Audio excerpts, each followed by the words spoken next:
Let's etch with etchall Reusable Etching Crème. We start by creating a vinyl stencil, and then we weed that stencil to remove the parts that we want to expose the glass to the etching cream. Once that's done, we choose our base. In this case, I'm using a glass canister. We want to make sure that it's very clean and dry. Now, to transfer the stencil from the backing sheet, we'll use a transfer sheet. This material helps pick up the entire vinyl stencil all at once, removes it from the backing sheet, and then transfers it. Now, you can see sometimes you have to help remove it. Just push it with your fingers a little bit, get it all stuck on that transfer sheet. So then we don't use that backing sheet. Then we apply it to the glass and burnish it down really well. You can use the spatula tool to try to remove any air bubbles. Now, air bubbles out at the edges don't matter, but you don't want any right at the edge of where those cut lines are. Then you can remove the transfer tape, and I use the fleshy part of my thumb to make sure it's really pressed down well. I'm very risk adverse, so I want to protect any glass that might get exposed to the cream, because if the cream hits the glass, it will etch. So use painter's tape. It's nice and smooth.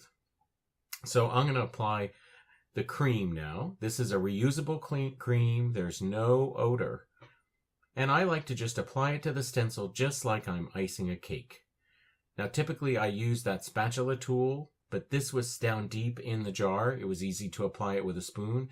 You can pour it right on and then spread it out with that spatula tool. Now we let it sit for 15 minutes. So set a timer. Now, if it's a little bit more, no worries at all. We're just about ready now to remove the cream. Now remember, this is a reusable cream. So we're going to use a spatula tool to take it off the glass and put it right back in the container. Now, when you first open your cream, it could be more of a white or cream color, just like condensed milk. As it's exposed to heat and time, it'll get darker all the way to a dark chocolate. The bottle you see here, I've probably been using for 3 or 4 years. Now you can see I scraped most of it off. I don't want to push any under the stencil. And now we need to clean this off. So I use a basin of water. In this case, it's a brand new litter box. It's real easy to put it face down in there and give it a good scrubbing with that sponge to remove any cream. Once you have all the cream off, then you remove the painter's tape and the stencil.